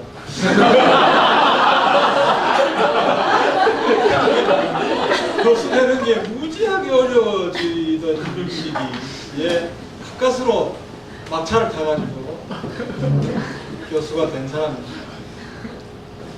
교수가 되고는 저는 뭐 아까 잠깐 뭐 우리 남기혁 소장이 얘기했지만 경제사를 전공했던 사람이에요. 경제사를 할 때 이론적인 배경은 뭐냐 하면 뭐 마크스주의입니다. 마크스주의고 지금은 이제 그 유라이트의 대부가 되신 선생님 밑에서 그 당시에는 그분이 이렇게 공개적으로 말씀은 안 하셨는데 요즘 이제 하시는 거 보니까 모택동주의의 기반을 둔 이론을 가지고 이제 자기 이론을 전개했다. 요즘 고백을 하시더라고요. 그걸 이제 배워서 그거 가지고 이제 일제 시대를 분석하는 그런 연구를 했습니다. 그리고는 이제 대구의 효성, 지금 이제 대구 가톨릭 대학인데요. 효성여대라는 곳에 젊은 나이로 부임을 했죠. 근데 이렇게 이 막스주의를 가지고 이렇게 무슨 뭐랄까 어떤 직업인으로 학생들을 가르치며 살아간다는 게 이게 보통 힘든 일이 아니에요. 하루하루가 그냥 지옥 같아요. 그래서 아주 고통스러운 나날을 보내다가 제가 누가 아까 조상국 교수님이 예수 믿으라고 자꾸 하는 거예요. 마크스주의자한테 무슨 예수 믿으라는 게 말이나 되나요? 말도 안 되는 이상한 소리를 거부를 하다가 나중에 이제 예수를 받아들이고 믿게 됐는데요. 근데 그분이 이제 하시는 말씀이 자기는 이 효성여대 경제학과가 기독교 경제학의 본산이 됐으면 좋겠다라고 얘기를 하는 거예요. 그래서 저하고 하나밖에 크리스찬이 없는데 무슨 기독교 경제학이 본산이 아니에요. 속으로 웃긴다. 그랬는데 제가 이제 예수를 믿게 되고 제 마음에 그런 생각이 생겼죠. 뭐 기독교 경제학이 뭔지는 모르겠는데 하여튼 그걸 좀 해야 내가 이 예수 믿고 사는 학자로서의 본분을 다하는 것 같다는 생각에 저도 그렇게 마음을 먹었어요. 근데 그게 뭔지는 몰랐어요. 뭔지 모르고 이렇게 이리저리 미국에서 나오는 책도 좀 읽고 뭐 이렇게 찾고 있었는데 하루는 지금 돌아가셨지만 예수원이라고 하는 곳에 배천덕 신부님이라는 선교사님이 계십니다. 그분이 책을 하나 보내왔어요. 그게 헨리 조지의 이론으로 남미 사회를 분석한 책입니다. 이거 아주 좋은 책이니까 당신들 좀 번역하시오 하고 책을 하나 보내오셨어요. 그래서 그걸 번역하면서 이제 헨리 조지를 접하게 됐죠. 그러고 보니까 가까운 곳에 헨리 조지 전문가가 계시더라고요. 그래서 이제 김윤상 교수님을 우리가 초빙을 했는데 처음 뵐 때 인상이 무슨 신부님 같아요. 너무 거룩하게 보이고 나는 예수 믿는다고 하는데 굉장히 좀 세속적으로 보이고 김윤상 교수님 너무 거룩하게 보이고 그래서 그 모임에서 번역을 하고 그 다음에 이제 진보화민권 그때 이제 김윤상 교수님 완역본 번역에 들어가셨죠. 그 원고를 가지고 우리가 공부하고 그러니까 저도 김윤상 교수님한테 헨리 조지를 배운 셈입니다. 그래서 그때부터 이제 헨리 조지 공부를 하게 됐고 그리고는 이제 1998년부터 이걸 가지고 사회운동을 하게 됐고 98년부터 한 2009년 정도까지 마침 그 시기가 참여정부 그 임기하고 겹치는 부분이 있습니다. 그때는 또 종합부동산세 문제로 아주 활발하다고 해야 될까요? 이런 사회운동을 하기도 하고 이렇게 해서 하다 보니까 저도 1994년부터였으니까 이제 헨리 조지를 공부한 지 20년이 되거든요. 그렇게 해서 헨리 조지를 접하게 됐죠. 이 두 분 말씀 들으니까 이게 좀 운명 같은 그런 느낌이 강하게 들고요. 뭐 이렇게 계획이나 예정이 있었던 건 아닌데 두 분이 이제 헨리 조지를 만나고 또 이제 두 분이 또 만나시고 이러면서 이제 역사가 이루어진 것 같습니다. 그런 생각이 좀 들고요. 그다음에 두 분이 굉장히 좀 평가받아야 될 대목은 단순히 그냥 헨리 조지의 소개에 그치신 게 아니고요. 굉장히 그걸 또 지향하는, 그러니까 헨리 조지가 뭐 이제 오래된 사람이니까 헨리 조지가 한 말에 다 맞지는 않겠죠. 그걸 이제 지향하는 이런저런 그 아이디어 또 정책들을 많이 내놓으셨습니다. 예컨대 뭐 우리 그 김유성 선생님께서 만들어내신 지대이자 차익세 같은 아이디어가 그렇고요. 또 이제 최근에 정광수 교수님께서 쓰신 토지경제학이라는 책을 보시면 거기 이제 헨리 조지를 지향하는, 그러니까 비판하면서 지향하려고 하는 이제 그런 그 시도들이 굉장히 구체적으로 나타나 있습니다. 여러분들도 꼭 기회가 되시면 그런 토지경제학이나 또 선생님 쓰신 지공주의 같은 책을 꼭 보셨으면 좋겠고요. 그다음에 제가 두 분께 여쭤보고 싶은 게 사실 저도 굉장히 궁금한 것 중에 하나가 저희가 이제 부동산 가격이 막 올라가고 뭐 투기가 막 극성을 부리고 이런 데 대해서는 사실 많이 이제 탄력이 됐고 내성 있지 않습니까? 또 이제 거기에 대응할 수 있는 정책 패키지들도 많이 이제 준비가 되어 있는데 이게 어쨌든 지금 이제 부동산 가격이 떨어지고 있단 말이죠. 얼마나 떨어질지 뭐 이제 어디까지 떨어질지 모르죠. 누구도 모릅니다. 근데 이제 이런 경우에는 지금 우리가 어떻게 대응을 해야 되는지 정책적으로 사실 좀 당혹스러운 상황이거든요. 거기에 대해서 좀 구경을 드려주셨으면 좋겠습니다. 선생님부터 좀 말씀해 주십시오. 자기가 안 풀리는 그 고민을 하다가 안 풀리는 걸 지금 이 자리에서 질문을 근데요 이게요 어려울 수밖에 없는 게 이렇게 이제 소위 좀 장기 침체하는 거는 지금 우리나라 역사상 처음입니다. 그러니까 아무도 경험하지 못한 지금 현상을 경험하고 있는 거예요. 왜냐하면 그동안에는 역대 정부들이 부동산 시장이 침체하려고 하면 강력한 부동산 경기 부양 정책을 써가지고 좀 되돌려놨어요. 그러니까 다른 나라에는 부동산 거품이 형성됐다가 붕괴하는 현상이 막 일어나곤 했는데 한국에는 그렇게 취급할 만한 현상이 없었어요. 역대 정부의 정책 때문에 그렇지만. 근데 이제 우리나라 이 경제가 이렇게 규모가 커지고 이렇게 되니까 지금은 이제 몇 년 전부터는 정부 정책으로 어떻게 할 수 없는 데까지 부동산 시장이 된 거예요. 그러니까 시장이 이제 거품이 생겼다가 대세 하락하는 이제 이런 상황에서 예전 같으면 정부가 부양책을 쓰면 다시 부양이 돼야 되는데 안 먹히는 상황. 그게 요즘의 상황입니다. 그러니까 최초로 경험하는 상황이기 때문에 여기에 대한 해법을 내놓는다는 것은 굉장히 어려운 일이라는 생각을 하고요. 저도 이제 명확하게 이렇게 해야 된다라고 하는 답은 없습니다만은 제가 지금까지 막연히 가지고 있는 생각은 있습니다. 시장의 질서를 건강하게 만드는 정책은 침체하든 경기가 뭐 이렇게 부동산 광풍이 불든 시장 상황에 상관없이 유지해야 한다. 다만 침체가 심각해지고 이럴 때는 그 시장 질서와 관계되지 않는 뭐 규제라든지 뭐 이런 것들은 좀 자유롭게 융통성 있게 풀었다가 또 강화했다가 그렇게 갈 필요가 있다. 이런 생각을 하지요. 근데 우리나라의 부동산 관련 어떤 그 시민단체들의 입장은 이래요.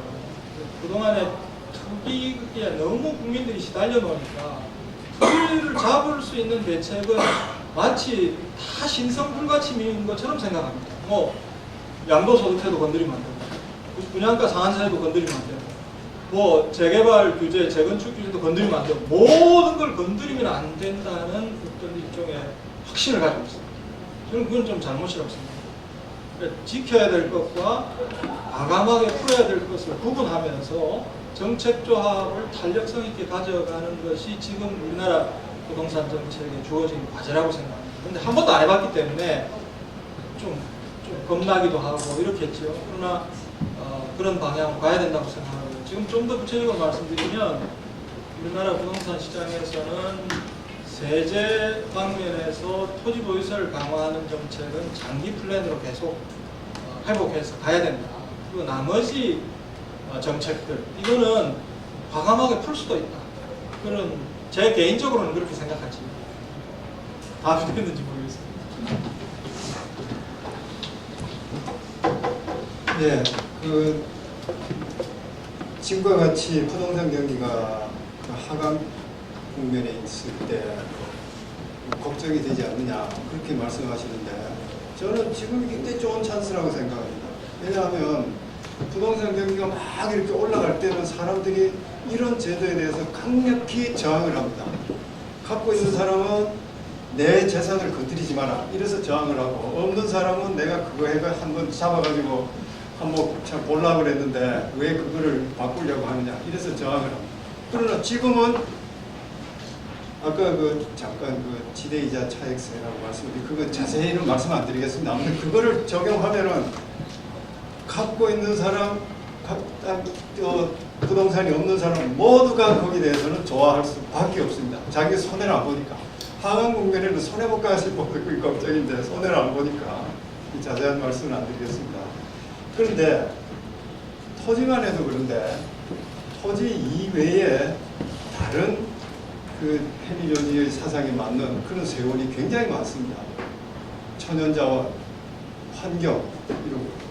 최근에 다 아시겠지만 이동통신에 사용되는 주파수 대역 있지 않습니까? 주파수 대역을 지난 8월에 경매를 했지 않습니까?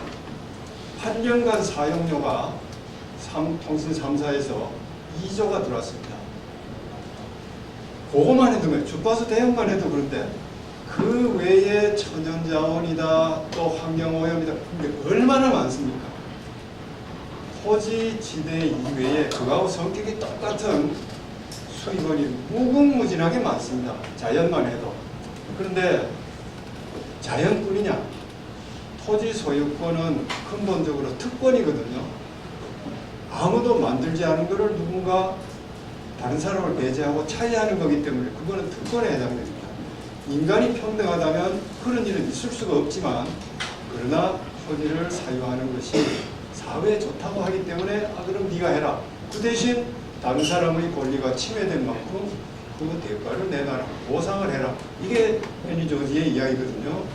그러면은 그 당시는 특권의 종류 중에서 토지 소유권이 굉장히 중요했기 때문에 토지에 초점을 맞췄을 뿐이지 사회가 변하면 특권의 종류도 달라집니다.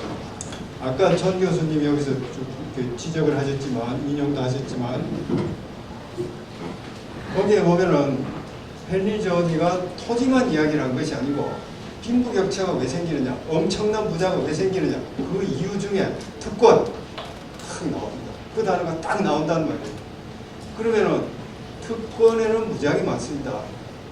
정부가 설정하는 독과점권 그거 다 특권입니다. 또 조금만 우리가 범위를 넓혀서 생각하면 우리나라처럼 학벌주의가 횡행하는 이런 사회에서 좋은 대학에 들어갔다는 그 사실 그 자체가 특권입니다. 그거 모두가 특권은 아니지만 자기가 노력해서 들어간 것도 있지만 그러나 실력이 비슷한데도 떨어지는 사람이 있으니까 그 사람에 비하면 특권입니다. 실력 차이가 난다 하더라도 실력이 떨어지는 사람한테 그에 상응하는 충분한 교육 기회가 주어진다면 괜찮지만 그런 것이 현실적으로 없거든요. 굉장히 부정하거든요. 그거 다 특권입니다. 학벌 특권이라고 이야기할 수 있겠습니다. 일자리도 마찬가지입니다.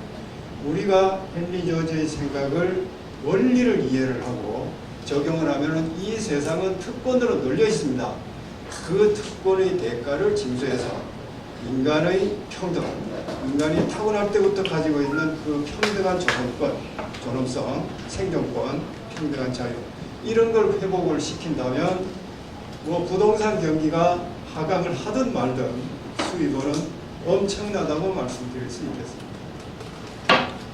네, 그 두 분이 말씀하신 거는 이제 다 들으셨겠지만 정몽수 교수님께서는 토지 보유세는 이제 굉장히 오랜 로드맵을 통해서 강화시키는 쪽으로 가야 되지 않을까 그래서 이제 다른 주제는 이제 과감하게 풀 수도 있는 거 아니냐 이런 말씀하셨고요. 그 다음에 김유성 교수님께서는 오히려 지금이 적기다. 그래서 과감하게 지배자 차익세를 도입해야 된다 이런 말씀하셨습니다. 그리고 이제 그 김유성 교수님께서 굉장히 중요한 말씀하신 것 같은데 그 헨리 조지가 이제 보통 이제 토지 가치 공유 이렇게만 알려져 있는데 사실 이제 토지라고 하는 건 자연의 한 이제 그 대표 주자 정도로 이해하시면 될 것 같고요. 그다음에 이제 헨리 조지는 이제 인간이 만들지 않은 것, 인간에 천부적으로 주어진 것은 공유해야 된다는 생각을 기본적으로 하죠. 그 가치를. 근데 이제 그 특권의 종류가 굉장히 다양하다라는 이제 말씀하셨고요. 그래서 그 헨리 조지가 생각했던 그 자본주의 시장 경제는 이제 특권이 배제된 그런 이제 자본주의 시장 경제입니다. 근데 우리가 알고 있는 이제 메인스트림에서 얘기하는 이제 자본주의 시장 경제는 특권을 설정히 옹호하는 자본주의 시장 경제이거든요. 그러니까 또 완전히 다른 것이죠. 그래서 거기에 대한 이해는 뭐 하셨으면 좋겠고요. 그리고 제가 또 궁금한 게 이게 지금 저는 이제 저도 한 10년 가까이 운동 문제가 됐습니다. 두 분을 모시고. 근데 처음에는 좀 굉장히 낙관적이었거든요. 참여정부 때 저희가 굉장히 때이르게 각광받고 이래서 뭐 세상 좋게 만들 수 있겠고 바꿀 수 있겠다 생각했는데 이게 급속도로 지금 역행을 하고 있습니다. 퇴행을 뭐 굉장히 빨리 하고 있는데 도대체 왜 이럴까 이런 생각을 하다 보니까 이게 불가피하게 경로선성이라는 생각이 들고요. 그다음에 우리가 너무 이게 되돌아가기엔 너무 멀리 온 거 아닐까. 그러니까 특권을 폐절하고 또 지대를 공공이 환수하고 이게 너무 멀리 온 거다 아닐까 이런 생각이 좀 들고요. 그다음 또 하나는 인간의 본성에 대해 자꾸 생각이 되더라고요. 도대체 사회적 어떻게 말도 안 되는 사람들 저렇게 많은 사람을 지지하고 흔들림 없이 저럴 수 있는 건가 여러 가지 이유가 있겠습니다만 그래서 인간의 본성에 대해서 굉장히 많은 생각이 듭니다. 그래서 헨리 조지는 인간의 본성을 어떻게 생각했는지 그런 거에 대해서 좀 통찰을 나눠주셨으면 좋겠습니다.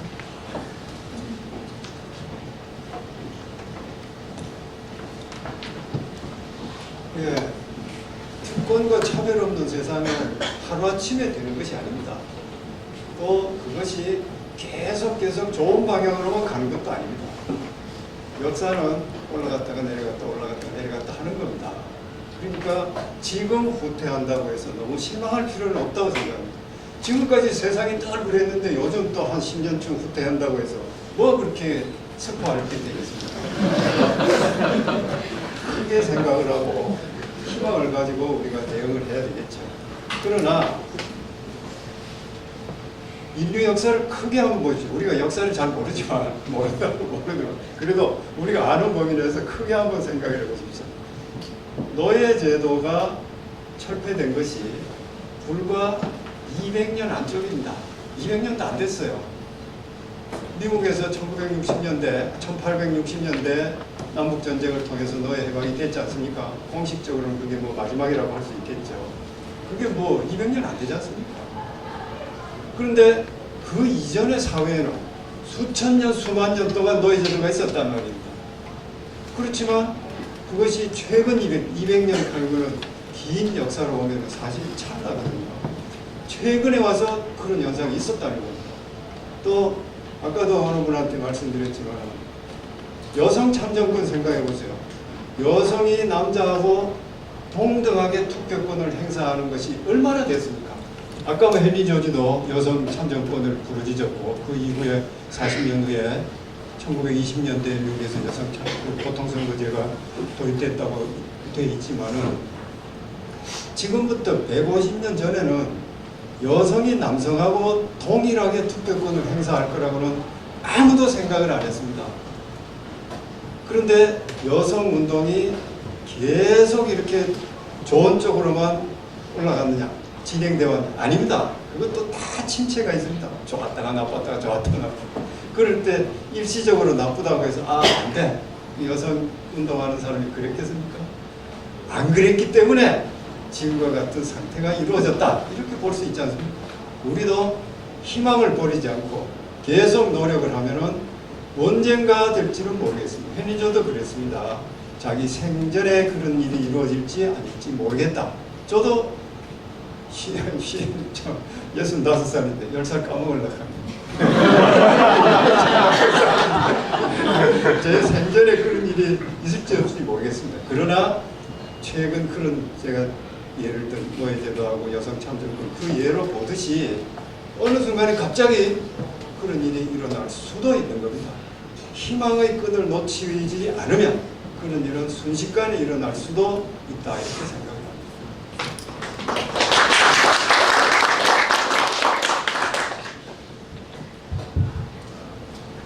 제가 55입니다.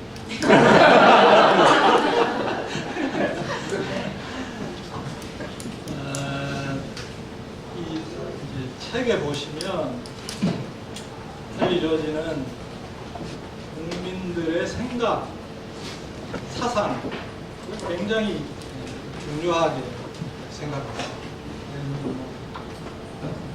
권력을 잡느냐, 혁명을 일으키냐 그런 게 사태를 결정하지 않습니다. 국민들이 어떤 생각을 가지고 또 정치에 관심을 가지고 자기 권리를 행사하고 이게 모든 사태를 결정한다라고 보는 것 같습니다. 제가 생각해보니까 맞는 것 같아요. 예를 들면 지금 지난 MB 정부로 이 정부로 좀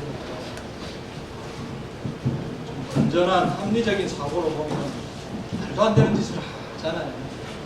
그래서 사람들이 이렇게 반응합니다. 어떻게 이런 사람들이 권력을 잡아서 이럴 수가 있을까라고 생각을 보통 하는데요.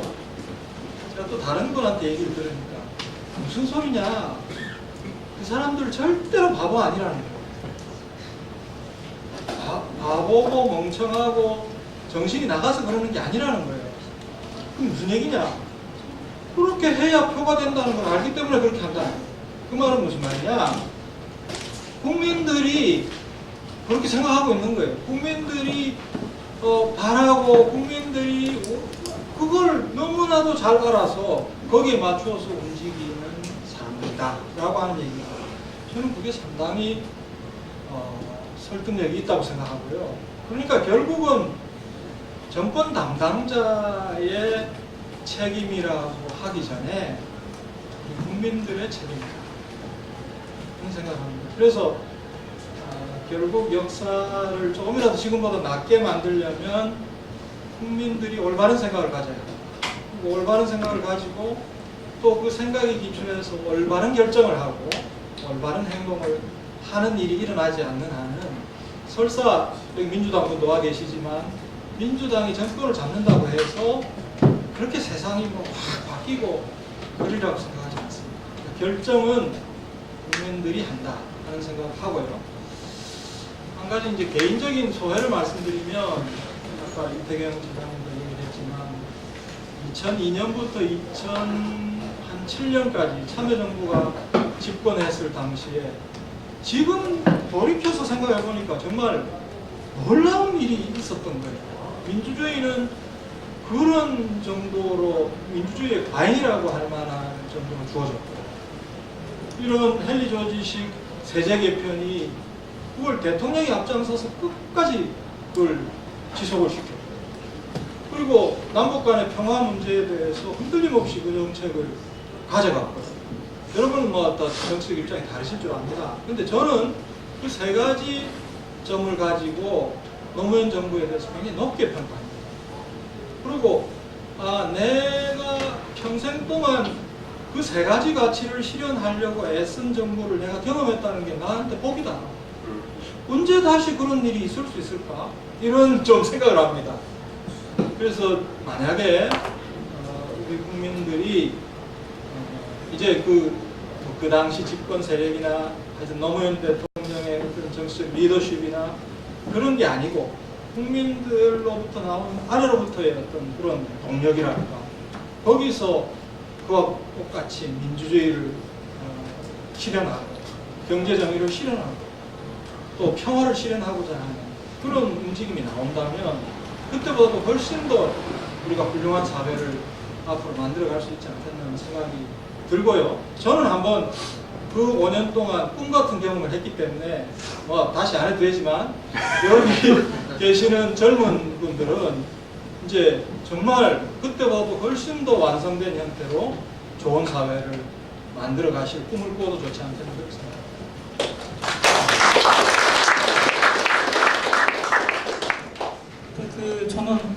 아직 젊어서 마음이 좀 조급한데요. 김민석 선생님께서는 뭐 굉장히 이제 아주 정말 장기적인 시야로 말씀하신 것 같습니다. 그 두 분 말씀은 이제 그 역사 이제 무수한 이제 질곡이 있고 또 이제 태행이 있고 반동까지 있는데 거기 굴하지 않고 끝까지 이제 버티는 힘 이것이 결정적으로 중요하다 이런 말씀이신 것 같습니다. 또 제가 궁금한 게 그런 겁니다. 여러분들도 아마 궁금하실 것 같은데 제가 이제 경로우전성이라는 말씀 아까 드렸는데요. 대한민국이 건국된 이래 박정희 시대 때 이제 가장 많이 올랐는데 집가가 그 다음에 계속 올랐단 말이에요. 지금 사실은 이제 전 세계에서 가장 대표적인 토건국가 또 이제 부동산 공화국이 정발됐습니다. 그리고 이제 이게 일종의 그 대한민국 메인스트림의 이제 자산의 가장 큰 부분이 이제 부동산이고요. 또 아주 많은 시민들도 사실은 지금 이제 거기 인지돼 있어요, 사실은. 그러니까 뭐 하우스포 이런 사람도 비슷하죠. 그러니까 저희가 주택 보유율이 지금 꽤 됩니다. 10% 넘으니까 자가 보유율이 꽤 되거든요. 적지 않은 거죠. 또 선진국하고 비교해서 저희 낮지 않은 수준입니다. 근데 이 사람들은 지금 쉽게 말하자면 뭐 돈이 많은 사람이야 좀 덜하겠지만 그 사람들도 싫겠지만 근데 대출을 받고 끼고 집을 샀다 이런 사람들은 이제 떨어지면 절대 안 되는 거죠. 집값이. 그러니까 이 사람들이 이제 근데 2008년에 유사 광풍, 그다음 뭐 이명박에 대한 맹목적인 지지, 또 작년에 박근혜에 대한 지지 50대 몰표의 상당 부분이 사실 거기서 기인한다고 봐요. 어떻게 해서든지 이제 자산, 특히 이제 부동산 가격을 거품을 유지해야 되는 그런 굉장히 실존적인 문제가 있었던 거죠. 또 이제 그게 이 사람들은 그 실존적인 이유가 있는 겁니다. 사실은 왜냐하면 집 한 채 가지고 이 사람들의 노후를 책임져야 되는. 그러니까 사회적인 안전망이 굉장히 약하기 때문에 우리가 그동안에 계속 그렇게 살아왔던 거거든요. 그게 절박한 문제인데, 자 이게 무슨 뭐 우리가 그러면 안 된다라는 도덕적인 어떤 훈계, 계몽 이런 거 가지고 도저히 안 되지 않겠습니까? 이건 정말 이 사람들은 절박한 문제이기 때문에. 그래서 저는 이게 무슨 사회적인 대타협 같은 게 있지 않으면 도저히 그 사람들 설득할 수 없겠다라는 생각이 좀 듭니다. 그래서 헨리 조지 뭐 이제 사회적 배당금 얘기도 나오고 그러는데 어떤 그런 아이디어가 없을지 대타협을 할 수 있는. 그러니까 그게 말로만 될 건 아니고요. 그래서 정부가 뭘 주면서 뭐 너희들 이러면 안 된다 이렇게 하시는 뭐 방법이 없을지 좀 두 분께서 헤아려 주셨으면 좋겠습니다.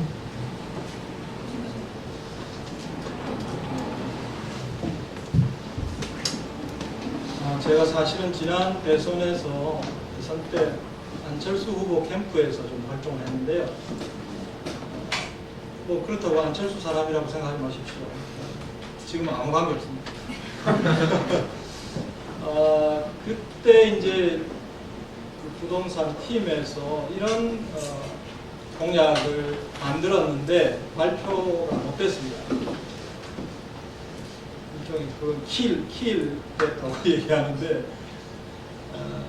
예를 들면 종합부동산세 토지보유세를 강화해서 그 재원으로 70세 이상 분 전원에게 매달 10만 원씩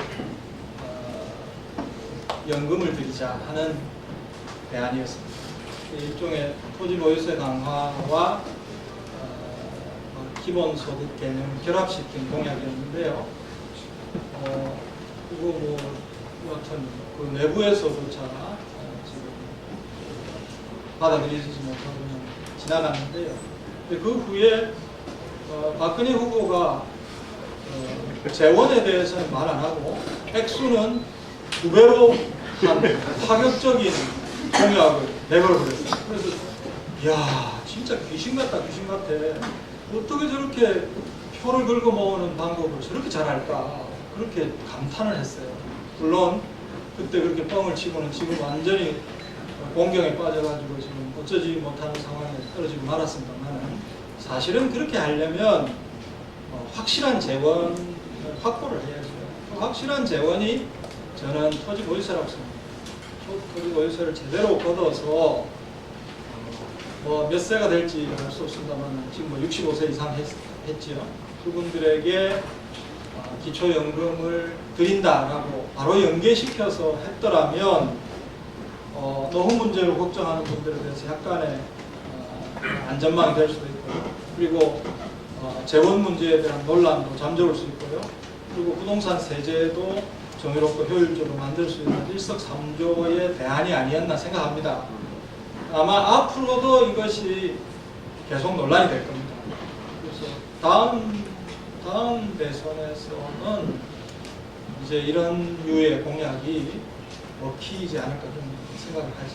조금 더 세련되게 만들어서 어떤 형태로든지 좀 제안을 해서 누구든지 이걸 받아들일 수 있도록 노력할 필요가 있지 않겠나 하는 생각하고요.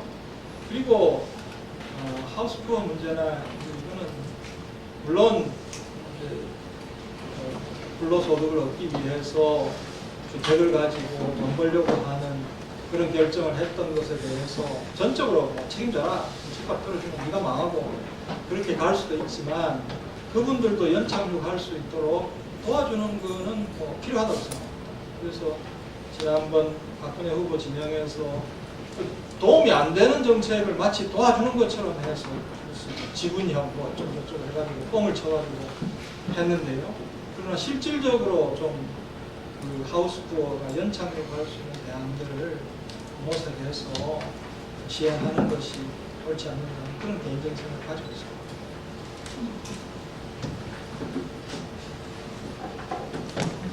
정강수 교수님 말씀과 다 가름을 할 수 있을 것 같고요. 기본소득이라는 개념이 굉장히 각광받고 있는데 그 재원으로 저희가 토지보유세를 사용하고 또 그러면서 이제 어떤 대타협을 이룰 수 있는 그런 계기로 만들 수 있지 않을까, 예, 그렇게 두 분 생각이 그러신 것 같습니다. 시간이 좀 많이 갔는데요. 그래서 여러분들이 지금 두 대가에게 궁금하신 게 굉장히 많을 것 같습니다. 그래서 이제부터 질문을 받도록 하겠습니다. 여러분이 기다리시는 순서인데 손을 들고 제일 궁금한 걸 여쭤보십시오. 예. 덕분에 좋은 그 강연과 대담을 잘 들었어요. 저는 지금 대학 다니고 있는 김현우라고 합니다. 근데 제가 사실 도시에 대해서 잘 모르고 읽어본 거랑 사실 지금 사회문제 경제학밖에 없는데, 네, 읽어보면 참 도시는 일단 선하고 좋은 사람인 건 확실하고요. 근데 다만 제가 한 가지 좀 이해가 안 됐던 거는 그 사람도 되게 좀 추상적인 형태를 묘사하고 있지만 되게 노동소의 문제라거나 그런 걸 얘기하고 있고, 또 이런 정의롭지 못한 분배가 사람들이 정말 이렇게 그 토지를 사적 소유와 얽혀서 문제가 생긴다고 보고 있는 것 같긴 한데, 그렇다면 왜 이 조지는 사적 소유의 문제 단순히 자연적인 것, 토지만 국한시키고 예를 들어서 공장이라든가 기계설비라든가 그런 자본의 아니면 사적 소유 일반의 문제까지는 나가지 못했는가, 그 부분을 좀 설명을 듣고 싶어요.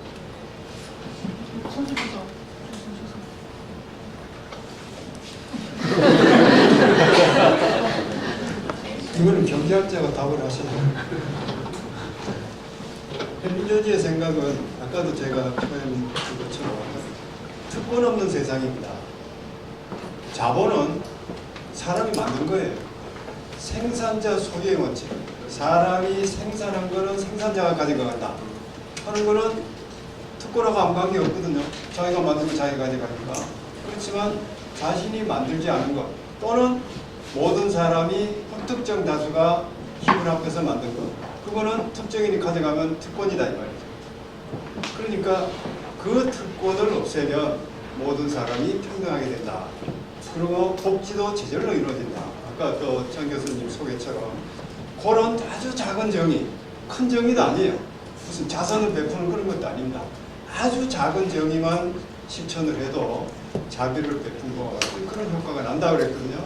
그래서 지금 답은 왜 다른 데 대한 소유 그런 거를 생각을 안 했냐. 다른 거는 생산자 소유 원칙에서 당연히 소유를 해야 되니까 그렇게 생각을 합니다. 헬리저지는요 흔히 오해하듯이 좌파가 아닙니다.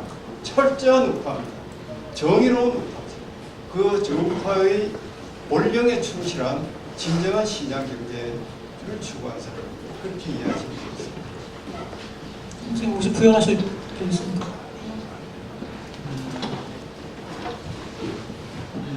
자본이 그냥 정상적인 우리가 경제학에서 말하는 완전 경쟁 시장에서 자본이 형성된 거에 대해서는 헬리저지는 노력의 산물이니 여기 그걸 침해하는 것은 정의롭지 못하다 이렇게 보는 것 같고요. 다만 이제 독점이나 약탈이나 도박이나 이런 뭐 토지 투기나 이렇게 해서 형성된 자본에 대해서는 일정한 제약이 들어가야 된다고 생각하는 것 같아요. 그러니까 자본의 사적 소유라고 해도 성격을 구분하고 있다.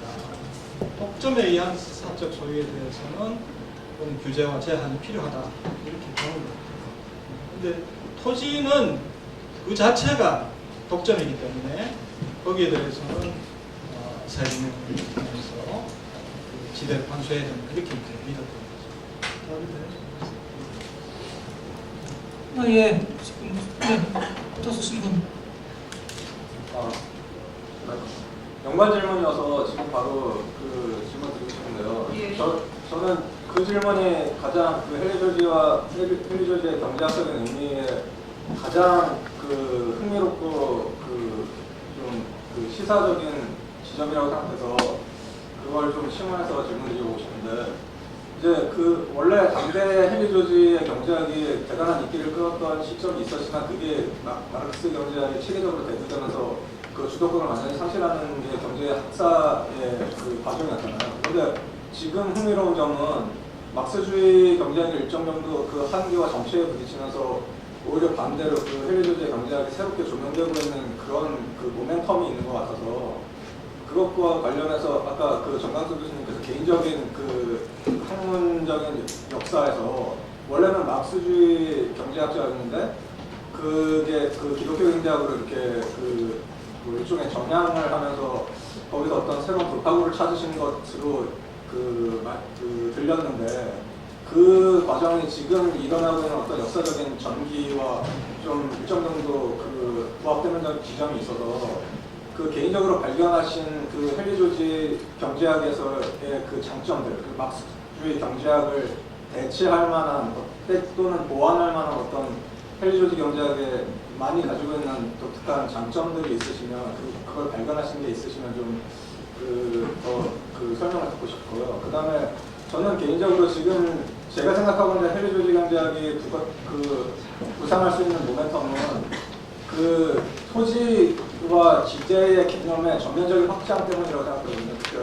그 아까 김 의원님께서 너무나 정확하게 그 말씀해 주셔서 굉장히 개인적으로는 반가웠었는데, 저는 이게 단순히 토지와 지대가 과거에 18세기 때 그런 토지가 더 이상은 아니라고 생각하거든요. 이게 공유지라든지 공통제라든지 공공재로 전면적으로 확대되면서 심지어는 네트워크 공유지로까지 확장될 수 있다고 생각해서 그 정보 가격 독점론하고 그러니까 정보재 독점의 경론과 정보재 지대론이 그 대립하고 있잖아요. 그래서 그런 관점에서 예를 들어서 정보재를 지대라는 관점에서 접근하면 이거는 정보재, 문화재, 그 모든 공공재와 공통재로 확대될 수 있는 그 엄청난 잠재력을 가지고 있어서 새롭게 조명될 수 있다고 생각했는데, 이 두 가지 지점에서 조금 그런 설명을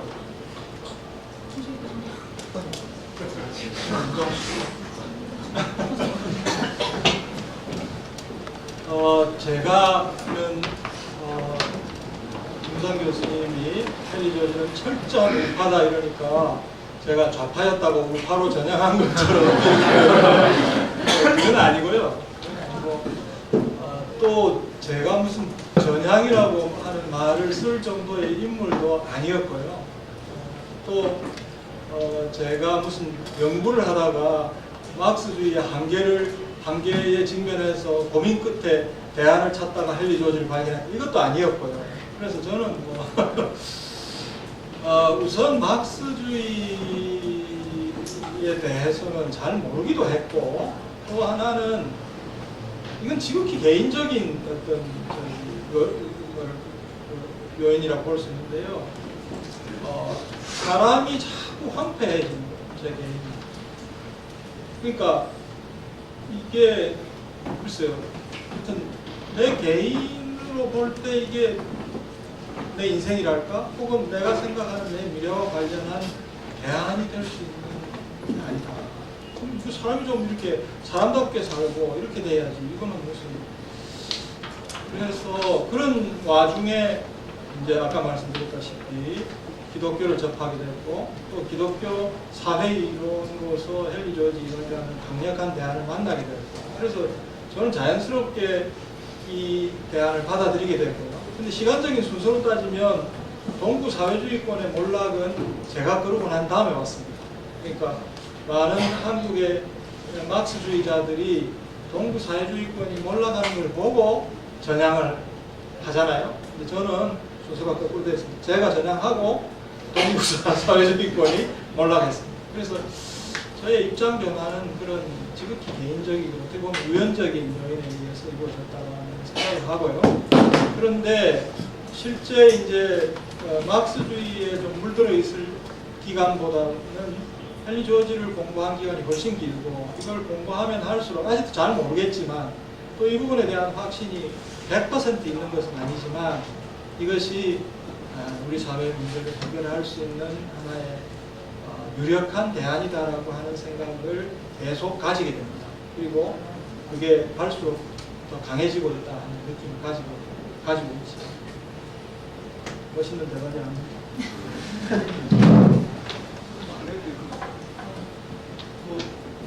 충분한 대답이 된다고 생각했는데. 그 아까 두 번째 질문은 아까 김수상 교수님 그 설명하실 때 다 된 것 같아요, 그죠? 그런 토지의 범위를 그냥 지표면만이 아니라 확장할 수 있는 여지가 많고 거기서 생기는 소득은 공적으로 단수해서 공공의 목적을 위해서 쓰게 되면 거기서 확보될 수 있는 세입이 굉장히 많고 그걸 가지고 요즘 뭐 좌파들이 주장하는 전 국민 기본소득까지도 할 수 있다 하는 주장까지 나가게 되는 것이죠. 그래서 그 점에서는 현재 국면에서 굉장히 가능성이 있는 거 아닐까 평가할 수 있죠. 그래서 기본소득 얘기하는 좌파들도 헨리 조지를 굉장히 존경합니다. 함부로 안 하는 겁니다.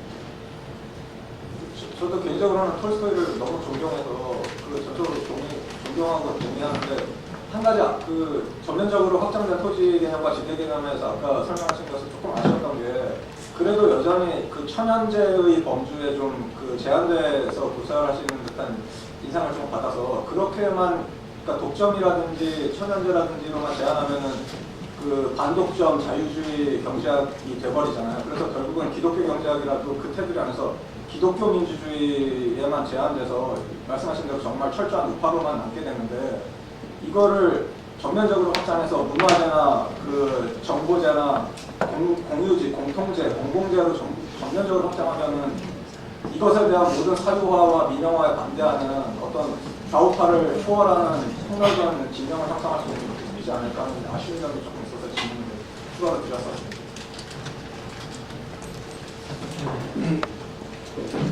성의에 보답을 하기 위해서 제가 잠시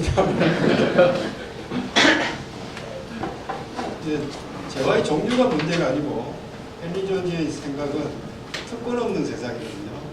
어떤 재화든 간에 그 안에 특권적인 요소가 있다면 그것은 그 대가를 환수해서 모두에게 공평하게 나눠야 된다. 그렇게 해야죠. 아무튼 동의합니다.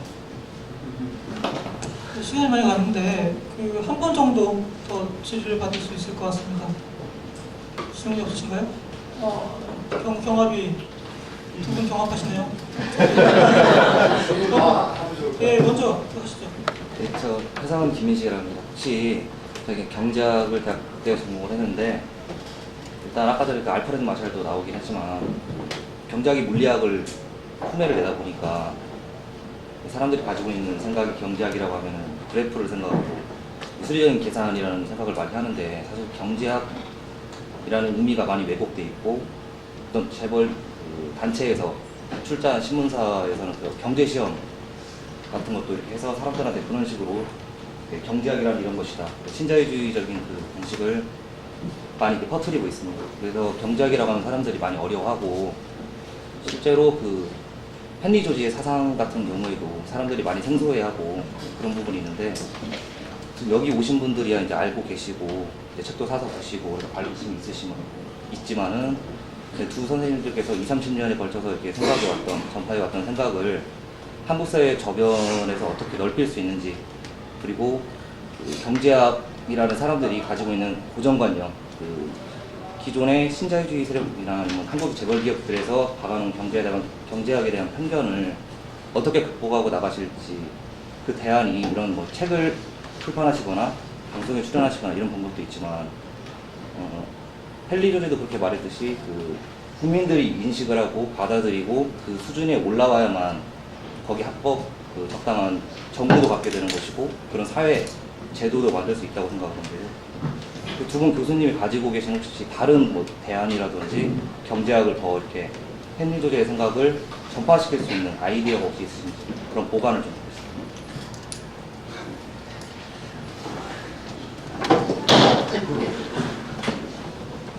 기분 나쁜 거 아닙니다. 아까 그 포도원 주인만이 알 거라고 했는데요. 이런 노력이 어떤 영향을 미칠지는 포도원 주인이 하나님이거든요. 하나님만이 알 거다. 헨리 조지는 표현했는데, 사실 오늘날 여기 이제 경제학 전공하신 분도 계시겠지만 경제학 관련 논문이나 이런 저술들을 보면 무슨 저 물리학 논문을 보는 거 저도 봐도 도대체 뭔 소리를 하는지 모르겠어요. 그래서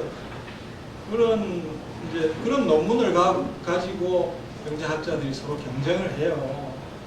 근데 그러면서 아주 신나가지고 막 어기고 니들은 모르지 앞으로 하는데요. 근데 굉장히 실수하고 있는 거라고 봅니다. 왜냐하면 대중을 잃어버리죠.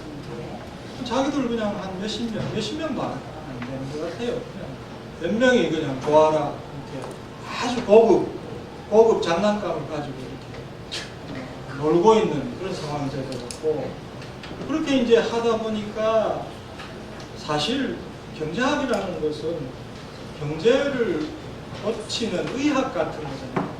그래서 현실 경제에서 무슨 질병이 나타나고 문제가 생기면 그거를 진단하고 고치고 뭐 이런 쪽으로 가야 되는데, 오늘날 그런 경제학을 하시는 분들이 해답을 못 내놔요. 경제가 문제가 생겨도 무슨 적절한 해답이 그들에게서 나오지도 않고 사회가 그들한테 기대도 안 해요. 뭐 우리가 말하는 스카이라고 하는 대학에, 제가 스카이 교수는 아니라서 이런 얘기를 하는지 모르겠는데, 무슨 이제 금융위기가 일어나고 이러면요, 그분들이 아무 말을 안 해요. 여러분 그거를 좀 이상하게 생각해야 돼요. 왜 서울대학에 국민 세금으로 월급을 주는데 이렇게 엄청난 위기가 발생할 때 너는 왜 한마디도 안 하냐, 요구를 해야죠. 안 해요. 뭐 하는지 보면 뭐 그런 그죠, 막 수학을 써가지고 논문을 쓰고 자기들끼리 좋아라 그러고 있어요. 그거는 저는 책임 방지라고 생각합니다. 그건 의사를 키워놨는데 병자를 진단하고 치료를 안 하고 뭐 장난감 가지고 좋은 고급 의료기계 가지고 놀고 있는 그런 상황이거든요.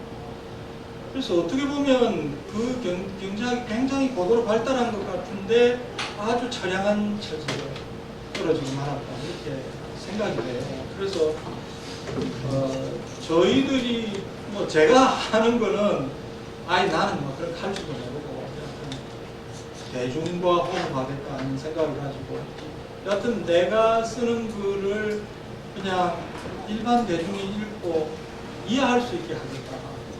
우리 김수행 교수님 같은 경우는 사모님한테 읽혀서 사모님이 읽고 모른다 그러면 다시 쓴다잖아요. 그래서 저도 그런 입장을 배워가지고 좀 중요한 글은 제 집사람한테 읽어보라고, 어려워 이러면 다시 씁니다. 그래서 나는 뭐 딴 사람 모르겠고 나는 대중하고 호흡하겠다. 대중하고 호흡하면 한국의 경제학계는 별로 우습게 치면 저는 비주류 중에 비주류입니다. 그래도 좋다. 뭐 역사의 변화가 언제 중심에서 일어나더냐? 변경에서 일어나죠. 나는 변방에서 변화를 일으키는 경제학자로 살겠다. 그러다 보니까 나이도 벌써 55이 됐고요. 한 10년 그렇게 더 살다가 보면 연방에서 뭔가 일이 일어나서 중심까지 변화시키는 일이 일어나면 좋고, 안 일어나도 상관없습니다. 예, 좋은 질문을 해주셨는데요. 모두가 궁금해하는 사항입니다. 좋은 개혁 아이디어를 어떻게 현실에 정착을 시킬 수 있느냐. 개혁 아이디어가 현실에 정착되자면 세 가지 요소가 당연히 필요하겠죠. 좋은 이론이 있어야 되고, 그걸 확산시키는 운동이 있어야 되고, 그걸 현실에 실현하는 정치가 있어야 되고, 삼박자가 맞아야 되겠죠. 그 중에서 정치 말씀을 간단히 드리겠습니다. 지금 우리나라 같은 상황, 미국도 마찬가지입니다. 좌파, 우파, 뭐 좌파도 아니지만 극우파보다 조금 왼쪽입니다. 이런 이분 체제에서는 절대로 안 됩니다. 물론 긴 역사를 보면 우연히 되는 수도 있지만 왜 그러냐면요. 우파는 진짜 우파와 사이비 우파가 있고 좌파에도 진짜 좌파와 사이비 좌파가 있어요. 사이비는 이기심에 기반을 둔 사람입니다. 좋은 사회를 추구하는 사람이 아니고 이기심에 기반을 둔 사람입니다. 우파는 무조건 나쁘다, 좌파는 무조건 나쁘다가 아니고 좌파, 우파 중에 정말 자기를 버리고 좋은 사회는 이래야 된다고 생각하는 그런 사람이 있습니다. 그러면 우파, 좌파 이렇게 하면은 좋은 좌파, 나쁜 좌파, 또 이쪽에는 좋은 우파, 나쁜 우파가 결합이 돼서 정권 투쟁을 하게 됩니다. 그렇게 되면은 세상이 안 좋아지는 거예요. 정권을 어느 쪽이 잡든 간에 표를 얻기 위해서 나쁜 자기 편에 영합하지 않을 수가 없습니다. 그런데 그렇게가 아니고 좋은 좌우파가 한 편이 되고 나쁜 좌우파가 나머지가 되면은 그거는 사회가 개혁이 될 수 있습니다. 그게 되기 위해서는 지금과 같이 양당 중심이 아니고 진정한 다당제로 가야 된다고 생각합니다. 그래야 연합을 할 경우에 좋은 좌파와 좋은 우파가 연합을 할 수 있고 그런 의미에서 헨리 조지의 사상은 저는 이렇게 표현합니다. 좌도우기라고. 헨리 조지는 좌파를 지향하지만 모두가 같이 나누고 같이 잘 사는 세상을 지향하지만 그 방식은 철저한 시장주의다 이 말이죠. 진정한 시장주의. 그렇다면 헨리 조지의 바탕을 둔다면 좋은 좌파와 좋은 우파가 결합을 할 수가 있습니다. 그러니까 정치개혁은 진정한 다당제로 가는 쪽으로 이루어져야 된다고 생각하고 그걸 하기 위해서는 여러 가지 방법이 있겠지만 적어도 당분간은 단기적인 목표는 독일식 정치만이라도 해야 된다 이렇게 생각을 합니다. 우리나라 같이 또 미국과 같이 이런 식의 양당 제로는 개혁은 참 어렵고 더디다 이렇게 보고 있습니다.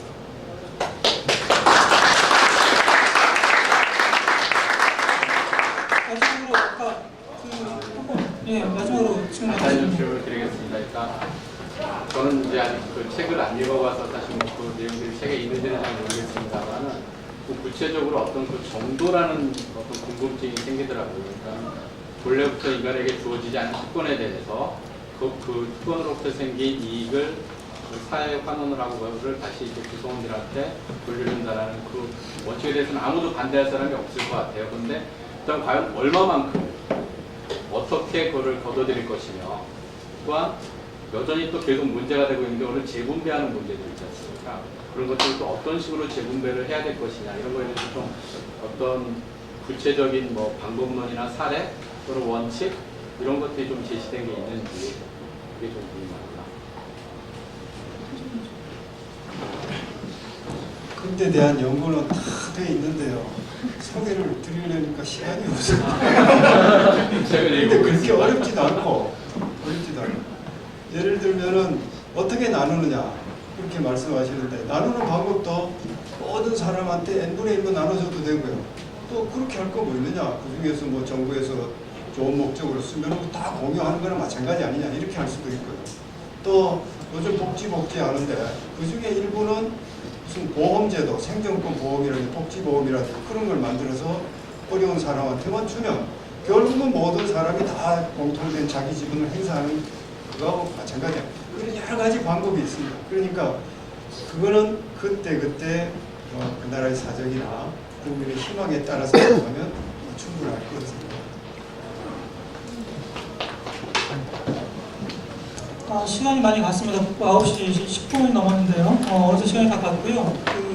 두 분 말씀을 이렇게 듣다 보니까 헨리 조지가 그 정의, 그러니까 그런 격언을 제가 참 좋아하는데요.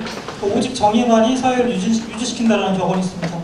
참 좋아하는데 그 정의라고 하는 그 가치를 경제 법칙에도 이렇게 확장시키고 관철시킨 사람, 이렇게 저희가 정의하면 좋을 것 같다는 생각이 들고요. 저희가 참 흔치 않게 두 대가를 모시고 정말 귀한 시간을 가졌는데요. 두 분께 다시 한번 감사의 박수를 드리면서 마치도록 하겠습니다.